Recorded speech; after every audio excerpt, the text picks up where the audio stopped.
And black woman, I got some news for you though. Y'all better stop running around talking about something. I'm going to start dating outside of my race and explore my options. Listen, black woman, you are of the sun people.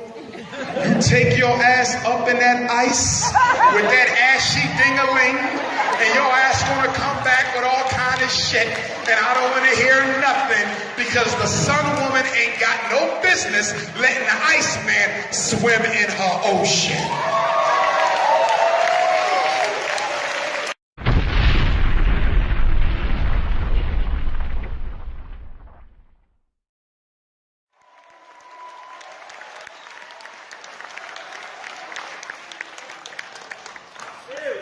See, this is why I've never been on Oprah.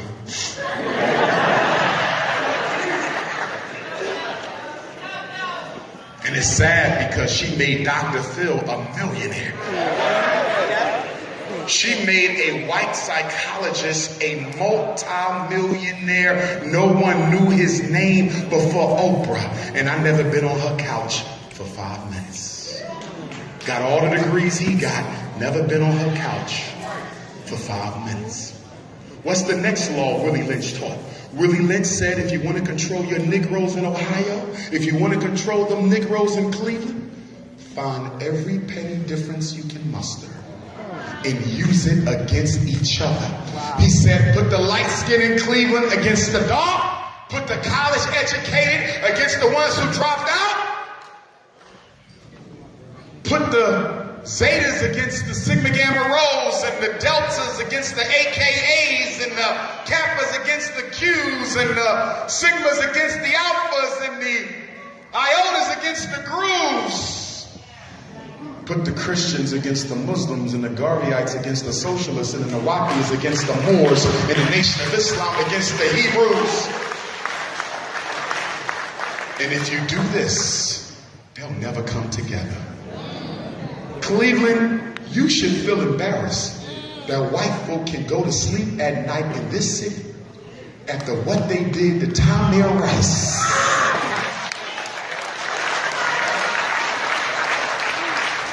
And not only Tamir Rice, but what they do to all of us on a regular basis. How can white America sleep so peacefully with 40 million disgruntled blacks amongst them? How can they sleep without an iota worry of what you might do? I'll tell you how they can sleep. Because they have sown so many petty differences in Cleveland that before you ever get around to fighting them once, you gotta fight each other 1,000 times.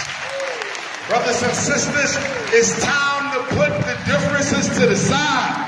I will unite with the Moors. I will unite with the Hebrews. I will unite with the Nation of Islam. I will unite with the Christians. I will unite with the Muslims. I will even unite with the vegetarians when y'all stop trying to tell me what the fuck I can eat. Yo, I gotta get security just for the vegetarians. They be at the airport waiting for me. Skinny as hell, weighing 75 pounds. Hey, Doc, we gotta talk. No socks on and shit. Doc, come on. What's up? Listen, brother. We love you and all. You know, man. Yeah, we know you're the prince and all that. But listen, brother, you're not eating right, brother. You got to eat right or you're a hypocrite. I don't care about that garbage shit. Stop eating meat before I bust a cap in your ass. Yo, they be serious. I'm like, listen, I'm working. True story. This New Year, I said I'm not eating no meat except seafood, fish. And I think I only slipped once because I thought the turkey was greens.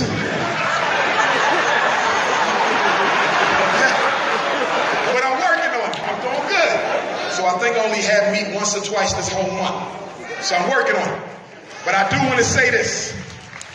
I'm not trying to be skinny as hell, though. The minute I start looking smoked out, I'm going to give me the biggest damn drumstick, I could find. Because that skinny shit don't look right when you got a big ass head like mine. Are y'all feeling me? I'm not trying to have no 100-pound body with a big ass breastfed head. It don't work. It don't work. And black women, stop getting them tummy tucks and that lipo thing where they make your stomach small so you can never eat a lot. Because some of y'all sisters don't understand that it don't matter if you small, if it's unattractive. See, if you got a 50-gallon head and you only weigh 110 pounds, that shit ain't cute. It don't, your body gotta match your head size. Tired of seeing black women with this big ass head and a teeny body. You look disproportionate.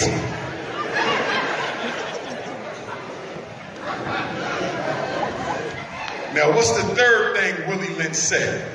And then I'm prepared to round it out. Willie Lynch said, if you do this last thing, this will guarantee your control over all your Negroes. He said, line up all the slave women side by side. Get all the slave children, it doesn't matter how young they are, line them up side by side. Find the biggest, meanest, toughest alpha male in your stable. Bring that Negro out before all the wenches and all the Negro children and beat that man down to within an inch of his life. Don't kill him, but beat him so bad that he will wish he was dead. He said, if the women try to turn away, make them watch. If the kids try to run, make them watch. After you beat them down and make them see it, pick that Negro up, tar and feather him, and then find 2 horses. Tie his leg to one horse facing this direction and the other leg to the other horse facing that direction. Beat both horses simultaneously until they run apart from one another and split that nigger's body in half. He said, if you do this, the natural love and respect that the black woman has for the black man, she will lose it. The natural disposition the black woman has to rely on her man for protection, she will become the protection herself. He said, women naturally look to their men to provide and protect, but after they see what you do to their provider and their protector in front of their face, they will no longer respect him, but look at the black man with contempt. But he said, guess what? That's not even the greatest benefit of this technique. That black woman, seeing what was done to her husband, will raise that black boy in her stomach to be a damn coward and a wimp and a simp-ass Negro, because she will be afraid that what the white man did to her husband, she will do to her son. Black mothers in here, I want to thank you all for the excellent job y'all been doing raising our kids. Many of you been doing it on your own. Brothers, give the sisters a hand. They've been holding down the babies. They deserve our respect and admiration.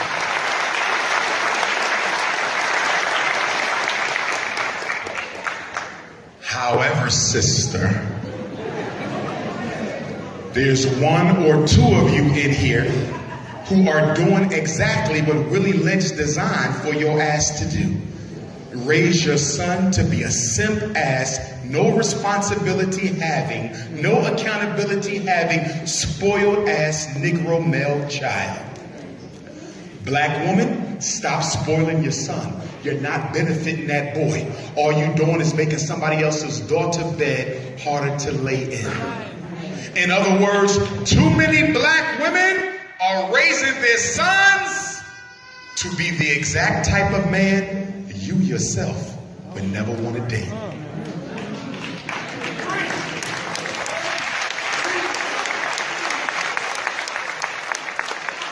And I got something else to say on that. And this goes to the fathers and the mothers. If you are a custodial parent, you better never let your mouths utter the words to me that you're not taking your child to the prison to see their mother or father because you ain't the reason they got locked up. I don't give a damn if you're the reason or not. You the reason that child is here, ain't you? So take them to that prison. A father in jail is still a father. A mother in jail is still a mother. And who the hell are you to excommunicate a child from his biological parent? I got an email last week. This father emailed me, said, Dr. Johnson, I need your advice. I got 2 kids. Their mother a smoker. She was a prostitute. She was doing all this stuff.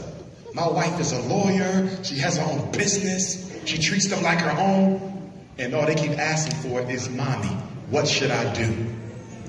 What the hell you mean, what should you do? Their mother is their mother. A child don't care if the mom on crack, homeless, unemployed. Everybody wants a relationship with their God-given parents.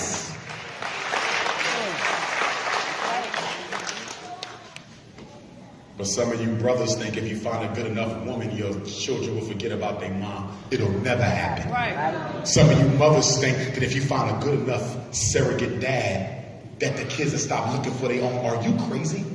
This ain't about money. It ain't about education. It's about knowing my own DNA connection.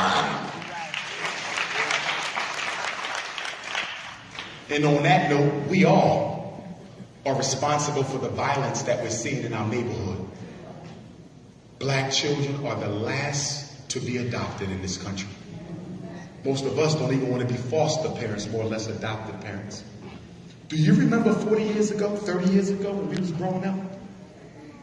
If the next door neighbor's children were home alone and that mom was out doing what she was doing or the dad got locked up, did we call the caseworker? Did we call the cops? What did grandma do? She would go next door, tell them kids to get their books, get your school clothes, come on over, you staying with us. And sometimes the real parents didn't turn up for another month. Sometimes they didn't turn up for another 3 months. Sometimes they never turned up at all. Did we ever turn them into the damn city? Hell no. Grandma took care of them kids. Grandma could barely take care of the kids she got, but we believed that all the kids were ours. We never told the school. Y'all remember that? Some of y'all was raised like that. By a next door neighbor who cared enough about me to not give me to the white man. They raised you, they fed you, they treated you like one of their own. And sometimes the school never even knew that mommy and daddy was out of their life because we didn't believe telling our business to the damn system. What happened to that, Cleveland? Why we don't look out for other people's children no more? Cleveland. Come on. Marcus Garvey said, His Excellency Marcus Messiah Garvey said, the leader of the largest black organization in modern history, said that if the black man and woman are not careful, you will drink in all the poison of Western civilization and you will die from the effects of it. They come into our homes and take our kids, and then they give our kids to homosexual white folks to raise. Did you know that in Chicago, they have a new sex education curriculum for middle school where they teach the 5th through 8th graders, among other things, how to use anal condoms. This is going on right now in Chicago. Now, y'all oohing and eyeing, you might find out they're doing it right here in Cleveland. In Atlanta, they just opened up an all LGBTQ school for gay black kids. They just came out with a homosexual Bible. New York has an all LGBTQ school right now. Listen to me, because we might have some LGBTQ here tonight. I want you brothers and sisters to know that I do not hate you. You still my brother, you still my sister. I love you, but I disagree with your lifestyle. And I have a right to my opinion. And I'm not going to change it regardless of how much shit you post on Facebook or how many letters you write to Obama, because my decisions are not based on your opinions.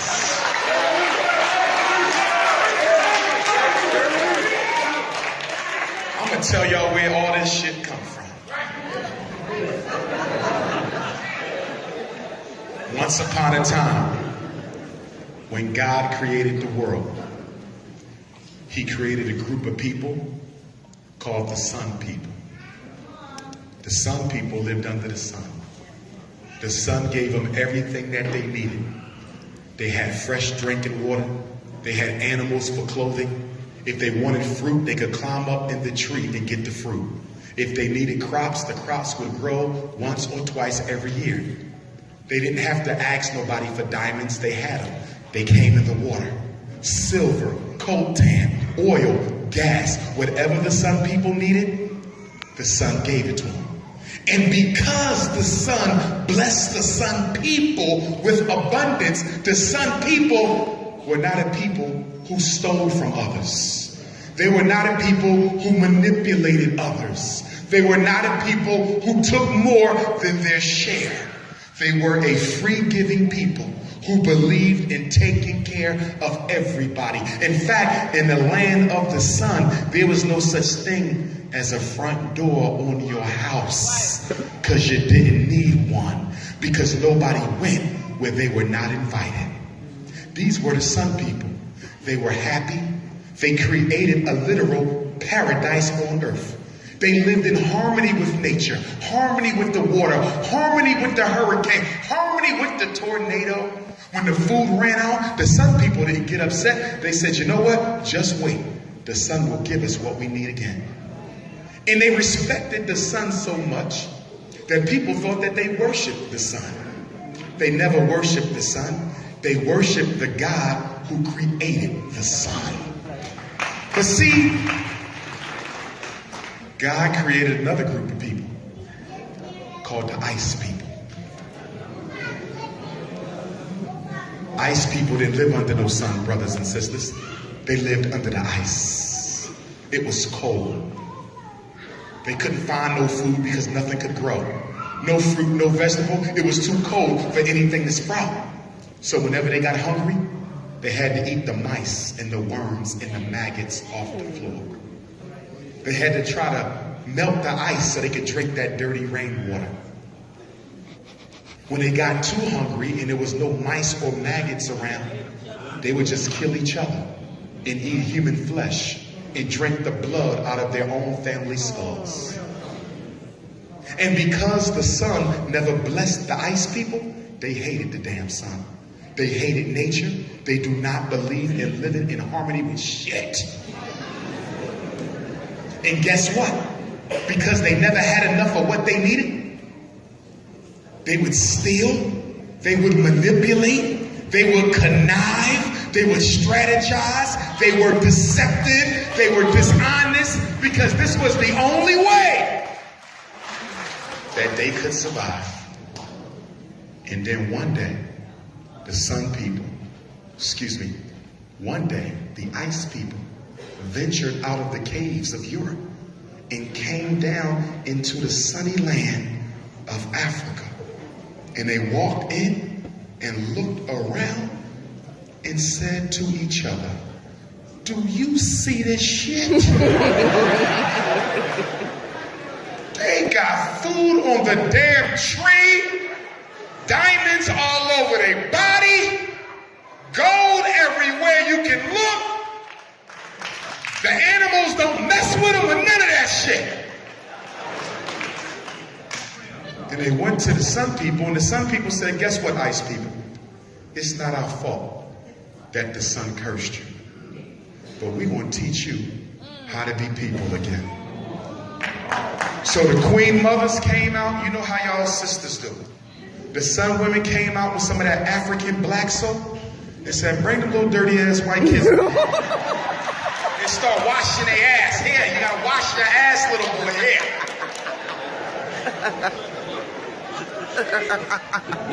And then you went to the ice women and she had hair growing all under her arm. You said, this shit is ridiculous. You came with you clip that shit. Listen, this is nasty. Cut this shit off and put some deodorant under there. Get some degree or something.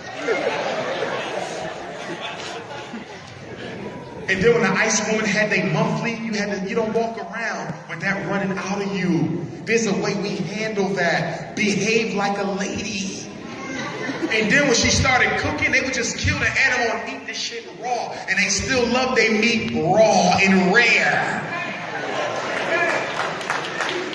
So the sun woman had to go tell the ice woman, you don't eat the damn thing without cooking it. You gotta put some jerk sauce on this shit with a paprika at. Put some seasoning. And you gotta turn this shit over to sun. Where y'all been at? These ice people don't know shit.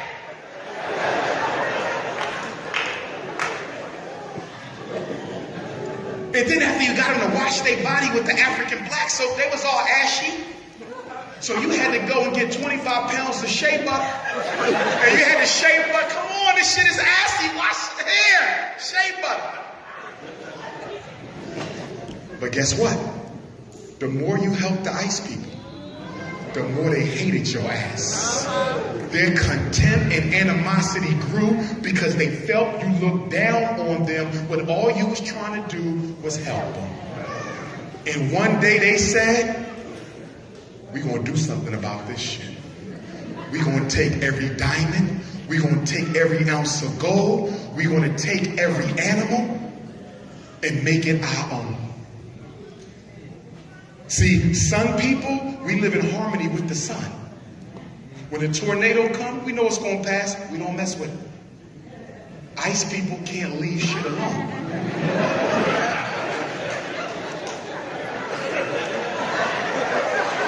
When a tornado comes, they want to see if they can fly in that shit.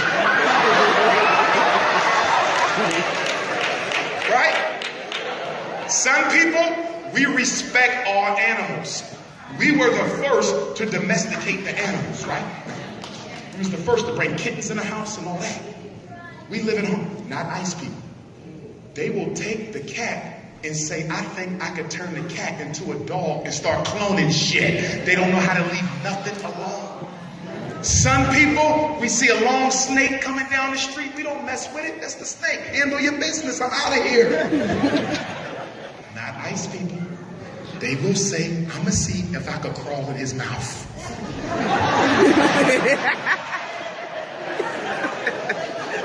Some people, we say, man is supposed to be with woman. And woman is supposed to be with man. Because that's the way the sun set it up. Not the ice people.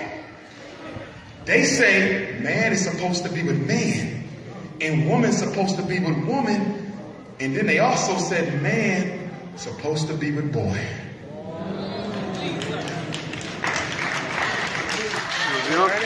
You ain't clapping. You ain't supposed to clap for that shit. You're not gullible or naive. The problem is you are the sun people. And your temperament is a sun temperament based on love for everything. But the man you're trying to integrate with has a ice temperament that is based on hatred to everything.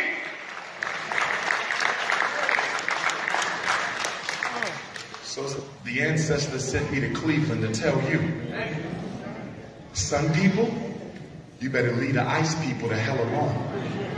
Because if you don't leave them the hell alone, one day, they're going to take the land of the sun and send the sun people to go live under the damn ice. White people have been psychosocially and genetically engineered to be who they are. We didn't put them in the ice. And it's not your job to try to save them. And if you keep on trying to save their asses, they're going to end up exterminating us. Sun people, we don't come up with diseases, do we? No black person went around and said, I want to create a bomb that can kill the whole world. We don't do shit like that. Black people don't say, I'm going to come up with a disease that can wipe out everybody on the planet. We don't think like that. And that's why when our kids in the school, they say, Dr. Umar, if we were so great, how did the white man come and take Africa if we were so great? Because the white man benefited from two things. Number one, his inhumanity. And number two, he benefited from an unfortunate circumstance in history known as the firearm. The gun is how he decimated Africa with bullets. We wasn't worried about guns and shit because we were not into wholesale genocide. Church. As I bring this to a close, I want to say, brothers and sisters, that stop letting white folk tell you that you should stop talking about slavery because Africans participated in the Ma'afa. It's true, some Africans participated, but most of our ancestors who were made slaves were not made slaves by black folk. That is a lie. Yet and still, although there was black complicity in slavery, are you not aware that it was Jewish complicity in the Jewish Holocaust? Are you not aware that Adolf Hitler was financed by Jewish bankers in New York City, Wall Street? So if you're going to tell me I can't talk about slavery because blacks participated, then I don't want to see another goddamn movie about the Jewish Holocaust because your people participated in your slavery as well.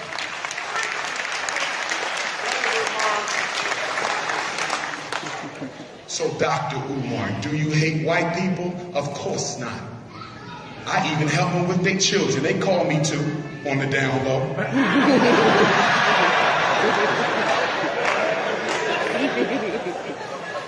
And I'll help them as long as I'm not taking away from mine. But I need some of y'all blacks in Cleveland to understand, because y'all get it wrong. Y'all think racism is about emotions. I have white friends. No, you don't. You think you have a white friend. Listen. Racism ain't got nothing to do with hatred. Yes, there's white folks who hate blacks, but there's a lot of white folks who don't hate blacks, but they still racist. Why? Because racism ain't about hating you. Racism is about manipulating and deceiving and conniving to make sure people who look like me stay in charge. So what are you saying, Dr. Umar? I'm saying that you can have white friends who you grew up with. But guess what? There might come an opportunity for your white friend to tell you about a job offer that makes you her boss. And instead of telling you that there was a supervisory position that she was qualified for and she wasn't, she went and told a white person she didn't even know. And the white person she didn't even know got the job over her best black friend who she grew up with since she was in kindergarten. How do you explain this, Dr. Umar? It's real simple. Your relationship with your white friend was personal. Keeping white people in charge of niggas is business. Preach.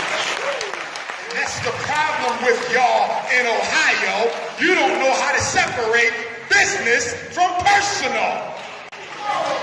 White people can laugh with you. They can go to the bar with you, go eat with you, go on vacation with you, sleep with you. And that won't make a bit of difference when it comes to who's going to be in control at the end of the day. And you black men dating white women, your trifling ass should be ashamed of yourself for going outside of your place, disrespecting black women like that. Who the hell you think you is? Running around with these white women. That's a damn disgrace. Church. So you better realize that I'm a principal and an educator. So I got third graders who will come to me and say, Dr. Johnson, what's wrong with me? What do you mean, princess? I noticed that when black men get a halfway decent job or a master's degree or better, they always end up taking a white woman more often than not. They can tell in the second grade. So we got little black girls feeling like they're not good enough because black men forgot who their mother was.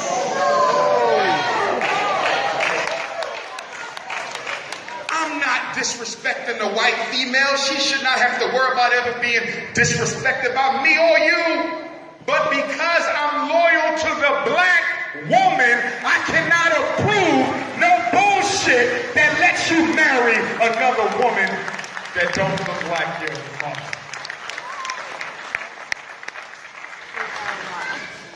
And then on top of that, she not even cute.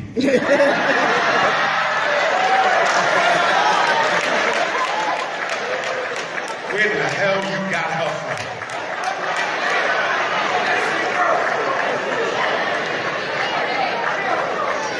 You know once they turn 40 years old, they ain't got no melanin, so the skin starts stretching.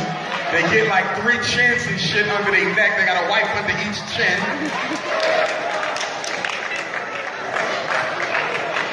3 kids, they swell all up. And ain't got no cooking skills whatsoever. You eating cold mayonnaise sandwiches. Like, damn, brother, is that your wife? Or your mother? What the f? That's your mother? No, that's my wife. Damn! She been through some kind of trauma?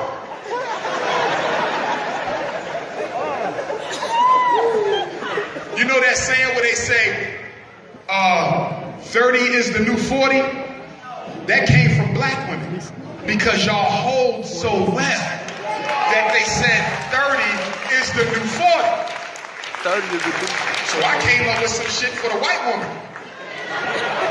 And I said 40 is the new 100, which y'all all looking at.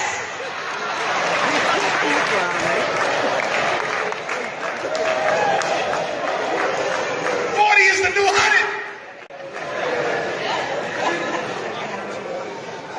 You can't help who you fall in love with. What kind of shit is that? I went to school with white women, undergrad with white women, 3 master's degrees white women, PhD white women, still work with them now. Yes, there's been white women who've been attracted to me, and I politely tell them, I do not marry outside of my race.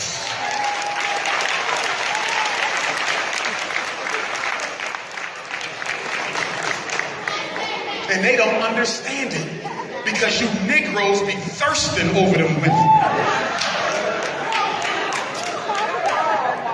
See, marriage is an economic arrangement. When you marry somebody, you are marrying your wealth or what you will develop into wealth. White people already took enough shit from us. Why am I going to marry a white woman so when I die, she get all my stuff and it don't go to my people? Why would I do something like that? And black woman, I got some news for you though. Y'all better stop running around talking about something. I'm going to start dating outside of my race and explore my options. Listen, black woman. You are of the sun people.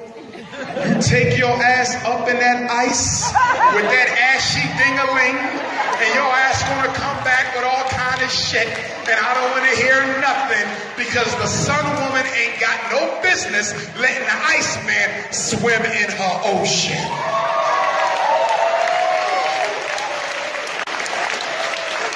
Shut.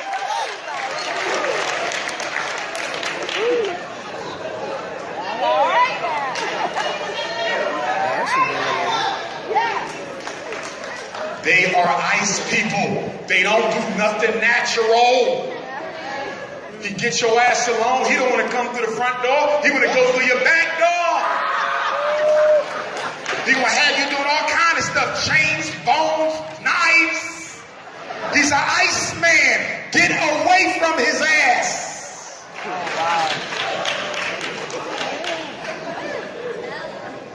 When we talk about who's in love with a white man, he ain't doing nothing but using you. I've had white men tell me that when they grow up, they're taught to have sex with black women because since you're the mother of civilization, they believe that there is no greater sex you can have than with a black woman. And they will lie and manipulate you and do all they can to climb up into your heaven. And what the hell is a goddess doing letting the devil swim in her heaven?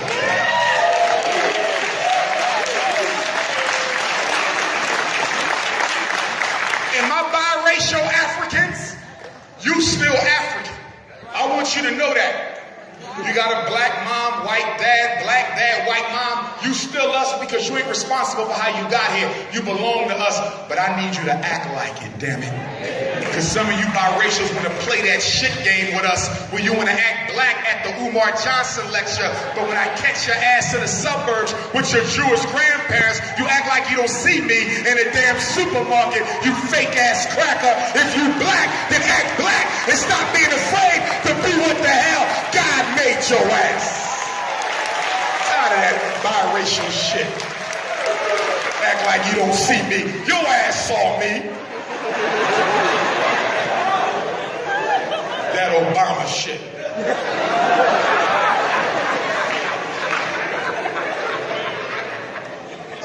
As I conclude, and I hope this was worth your time, Cleveland.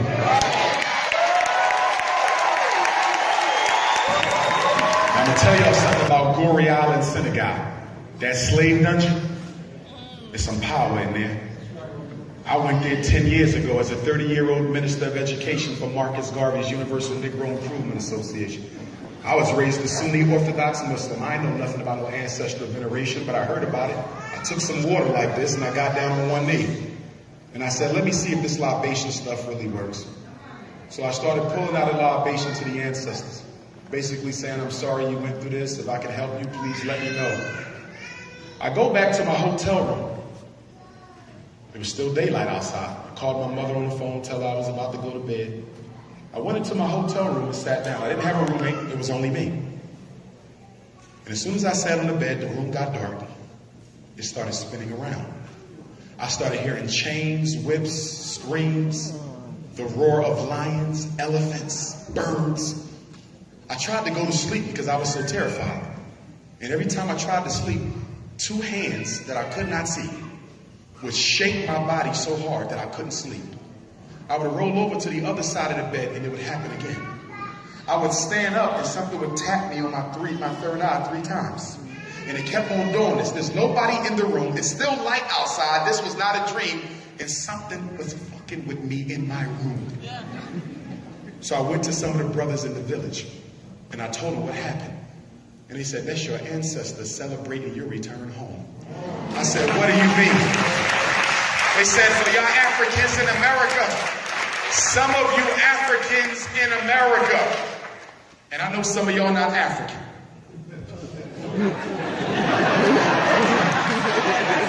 But I'm willing to bet that if you go with me to Ghana, I will find somebody who looks just like your non-African ass, okay? But they told me that when Africans come back home, our ancestors are so happy we return that sometimes they jump you, not to scare you, but out of celebration that you reconnected. So I get back home to Philadelphia, right? I went to West Philadelphia. There was a brother selling some old slave chains. I'm a historian. I went and I bought the slave chains. I got back home. I said, I'm going to take these slave chains upstairs. I'm going to put them under my TV stand. That's going to be my altar for these chains. So after I sat down, I put the chains under the TV. And I sat back up. And guess what happened a few days after I got back from Goree Island? The same 3 taps that hit me in my hotel room on my third eye tapped me with the same strength in the same manner when I put them chains under that TV. Do you know what that meant? That meant that what happened in Senegal was not a damn dream. And we came back with you over the ocean because you got work to do. Brothers and sisters, if you've never been to Africa, consider going with me. We're going to Senegal and Ghana. The last week of July, first week of August. It is always the same. Last week of July, first week of August. The trip will be approximately $4,500. Everything is included except your spending money and half of your meals. In Senegal, we're going to go to Gorée Island. Some of y'all might get jumped out there. In fact, sister, you wear a perm, they might shade the shit off in the dungeon. I'm picking with you. We're going to go to Pink Lake. We're going to go to the National Museum in Senegal.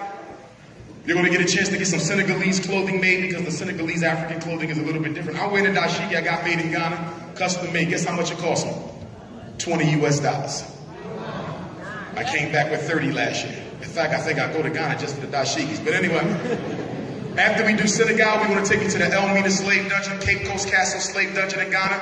You're going to participate in the Emancipation Day ceremony where we celebrate the end of slavery in Ghana. We march from the middle of the city square all the way up to the slave dungeon at night in the dark. And when we get to the slave dungeon, we go down in one of the dungeons, and one of the priests and the chiefs of the village, they do a libation to all the ancestors who passed through there. And then we go upstairs into the main courtyard of the dungeon. And then there's a celebration of dance and music and poetry. And I just sit on the edge and watch the water as it smacks up against the dungeon wall. Some of the most violent water in the world is the water outside of the dungeons, because the spirits of your ancestors are still there. We're going to take you to where Yah Asante Wa was imprisoned. You're going to go to the Prempeh Museum. You're going to get an African spiritual reading for those of you who want to get interested in African spirituality. Sisters, you can get your hair braided the African way. We also have a cookout on an island in Ghana with some elders from Washington, D.C., who moved back to Ghana permanently. They have an island, and we do a cookout every year with music and food, and we just watch the water and the animals run around. I'm telling you, brothers and sisters, if you ain't been, go with me. You will love it. I don't make any money off the Ghana trip. I don't do it for money. The travel agent does. That's her business. I don't make any money because I don't do it for money. I do it to reconnect you to your roots. The only way you can charge is the charge back home. And a lot of you have been through so much shit in your life, you are in need of an ancestral battery charge, and there's no time like the present to get in connection with your ancestors. Ohio, do you feel me? Much love, brothers and sisters, much love.